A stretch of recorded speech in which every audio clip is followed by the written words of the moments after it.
Hey guys, so welcome to another Sale Freaks video. In this video we're going to look at restrictions. So the title isn't clickbait. My account has been restricted. The good news is it is only temporarily restricted. If you're not aware of these types of restrictions, when you list certain items on your eBay store that don't follow eBay's restricted items policy, they can temporarily restrict your account. Most times this will start off as a warning, and they will just remove the item or ask you to remove the particular item within 48 hours. There'll be no consequences. If this happens over and over again, they can and will apply a restriction to the account. We'll talk about more about the restriction in a second. So this particular restriction for me is because my account wasn't following the knives policy. So eBay has a very strict you can't list knives on eBay policy. They're completely prohibited.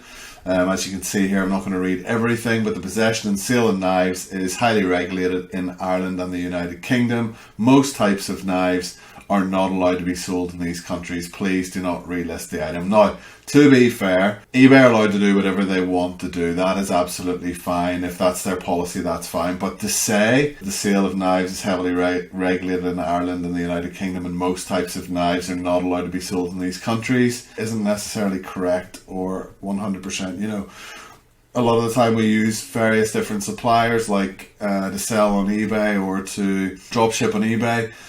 And that particular supplier is more than happy or more than capable of selling knives on their marketplace. So United Kingdom customers, all they have to do is basically prove that they're old enough to receive the product when the item gets to them. That's simple. Same way as I can walk into a shop and I can buy kitchen knives, I can buy a Stanley knife, I can buy whatever.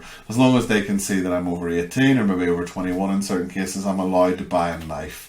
I'm not going in to buy a samurai sword or anything that is too crazy, and that's the silly part about eBay. I mean, literally, you could get banned or restricted for potentially selling a potato peeler, which I've seen in the past, which for me is just the sign of eBay's backward ways at times. But we're here to use their platform. We're playing on their playing field, so we need to play by their rules. So sometimes you will get caught out by this policy. It is your responsibility to make sure that you're not listing items not only from the knives but also on other restricted categories, and we'll go through that and we'll talk about that in a few moments. So as you can see here, they send you this email and they tell you about various different knives and aren't allowed in the policy. So what is the policy? The following or similar types of knives are aren't allowed to be sold. So we've got various different ones there. You know, you've got multi-tools knives, craft knives, Stanley knives, sharp kitchen knives, stealth, thrown, ballistic, rubber knives. You know, any such types of illegal knives. And as you can see, the list goes on. Swords, sword sticks, push daggers, and all these types of things. The following knives are allowed: dining cutlery sets that only include knives used for eating, letter openers, and tools such as chisels, axes, saws, and hoof trimming tools. Now, again, eBay, okay, so I'm allowed to sell an axe, which, you know, for me could probably do a lot more harm in the wrong hands than, say, craft tool. Like a modeling tool. I mean, this particular restriction that I've got has came from basically a small cutting tool, which, I mean, if you're going to go out and do some harm and cause some damage, I mean, it's probably the least likely one you're gonna reach for. But there we go, it's the policy. They've got some links to the international trading policy on there, and as you can see how this affects my account. Okay, so because I haven't followed this policy in the past, that could be, you know, I might have got a warning 6 months ago, I might have got a temporary restriction, you know, a couple of months ago, and now they're hitting me with this 7-day temporary selling restriction. So temporary selling restriction has been placed in your account. It's going to start 48 hours after the date of this notice, and your other listings will be hidden from search during this period. What this means is your listings will remain active. You'll still be paying for them, because obviously eBay still like to to retain that money. So, you know, your store subscription's still there. You're still paying for your listings and all that kind of stuff. But what they will do is they will hide them from being searchable on the eBay platform. So it won't be they won't be shown anywhere. You will get some sales because people will have your items watched, or they may already have the item in the basket and they can still buy the item. So you'll not see your sales dropping completely to zero, depending on how many items you have. But they will be, you know, they'll reduce by 80-90% plus. So you can basically look at it as a break of 7 days from the platform, and I would use that time to clear up some dead wood from the store, items that haven't been selling very well, out of stock items and things like that, and then start preparing your account to list new fresh items, hopefully non-restricted items on your account as soon as the 7 day ends. Okay, so as you can see here as well, listings will automatically be restored and show up in search results after the temporary restriction. Normally what you'll find is sales will start to dip day 1, day 2, right to, like I say, down to 90%, and then on day 6, day 7, you'll see them sort of gradually appearing back. They must have some sort of mechanism where the listings start to gradually get put back into the search results. As you can see here, any fees paid or payable for listings that are ended or hidden from search results will not be refunded or otherwise credited to your account, like I've mentioned. And listings that don't follow this policy in the future will result in similar actions, including a 10-day restriction. So generally the restrictions go as follows. So you get a warning, you may get a second warning. The next time you generally get a 3-day restriction, then a 7-day restriction, then a 10-day. In worst case scenarios, you'll get a 30-day restriction, and on the eBay policies, they do say they can completely ban you from the platform. So this is in your best interest to really keep an eye on, whether that be searching your account every day for these products that could potentially cause you damage. Also keeping up with the policies on knives and policies on restricted, prohibited items, because let's say, for example, that those cutlery sets are okay today as far as the policy goes. Tomorrow eBay could restrict those or restrict other items that are fine. So it's always a good idea for you or your virtual assistants, if you have staff, to keep on top of these policies. Okay, so why we have this policy: we take our role in community safety very serious, and you can find out more information on this government website. Also, clickable link. Any of these clickable links I'm going to put in the description of the video as well. And we're just going to go through that also on here. So as you can see, the items that were removed or caused a restriction for me were some wallpaper smoothing kits. Now I've had a look at these, and basically you've got a little tiny blade that's used for probably just cutting down the side of a wall when you've got a bit of overlap on the wallpaper to the wall, something like smoothing it off, I don't know. It is a blade, so we've got to do as we're told. As I say, we're playing on eBay's playing field. There's not an awful lot we can do about it, so that's all. Thanks, appreciate your understanding. Thanks, eBay.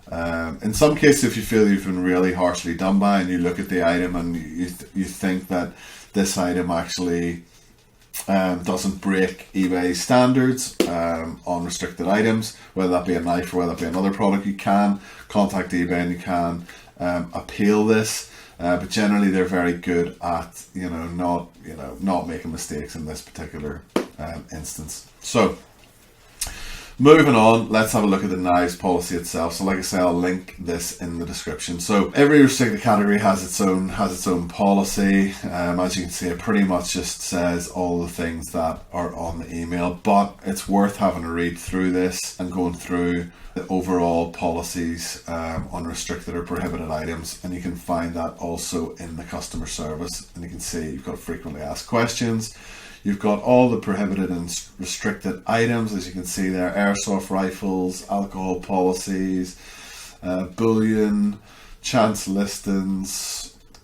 You got counterfeit item policies, credit and debit card policies, disaster and tragedy policies, event tickets policies, all various different ones. Fertilizers, pesticides, the big one that's come up recently. So, weed killer and things like that fall into it, something that's sold very well. And now it's very restricted due to some of the ingredients of these particular products being sold. Basic stuff there: illegal drugs, drug paraphernalia, human body parts policy. Hopefully we're not drop shipping human body parts, price gouging policy, and the list goes on and on and on. So yeah, it is our own responsibility to make sure that when we're listing items, we're making sure that everything complies with the policies, and also that we're checking our store on a daily or at least a weekly basis to see if we can be removing these policies. So these restricted categories are completely different from eBay's Vero policy. Vero is the rights ownership protection, eBay's verified scheme that allows like a brand or an intellectual property owner to protect their brand from being resold on eBay. So that generally relates more to brands and specific products. This is actually eBay saying you're not allowed to list this product regardless. So this isn't, item specific or brand specific. So please be aware of that. However, on Sale Freaks, on our Vero protection, on our keyword protection, a lot of these things are already included in there.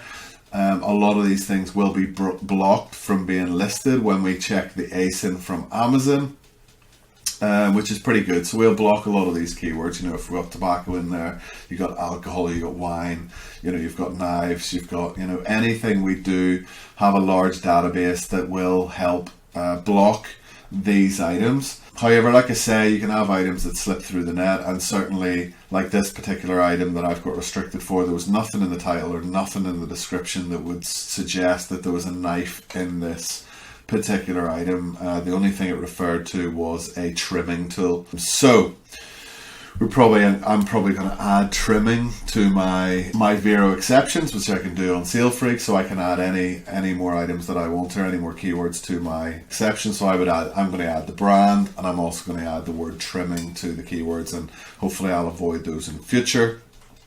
And we'll add those to the overall database on Sale Freaks.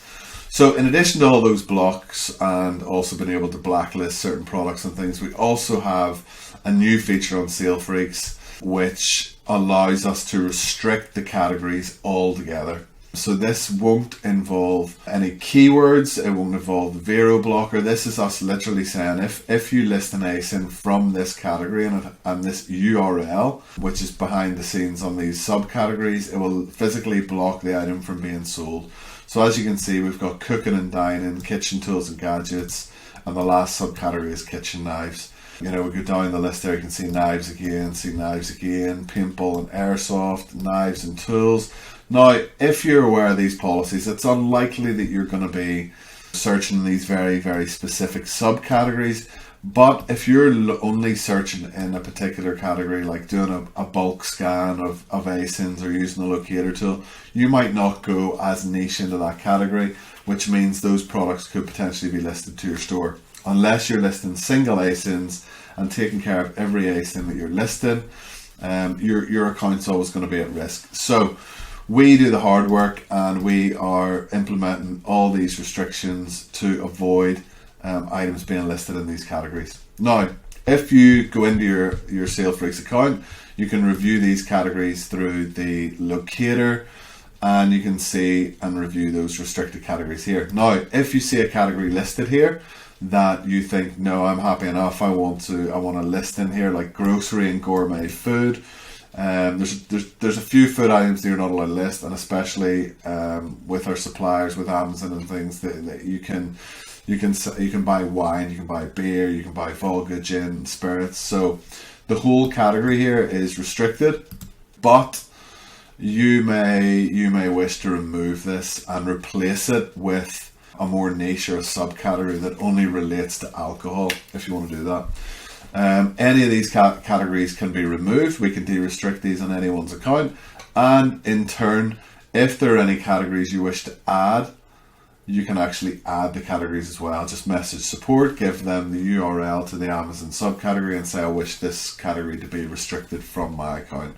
Now, I'm going to review mine and also review whether or not there are certain categories like the crafts and certainly the home decoration and the DIY to stop listing those, like the likes of those craft tools or those trimming tools and things like that. And we're constantly going to evolve this, but really, really good to see. Because obviously the more time that our accounts are up, the more sales that we can make, the better that we can manage our accounts. So this is really good, but like I say, overall the responsibility lies with you. You are the seller, you own the store. It is your responsibility to know what you're listing, to know what you're selling on your store, know the eBay policies inside out. Like I say, link is going to be in the description. And as always, if you're new to Sale Freaks or you're new to dropshipping, you haven't dropshipped yet or you haven't started dropshipping, feel free to go to salefreaks.com. There's a free dropshipping course on there, or reach out to our support if you've got any questions. I'm going to pop a link to our Instagram and also our Facebook group if you wish to join, you wish to learn more about dropshipping. And that's all for now. I'll catch you on the next video. Thanks guys, take care, bye bye.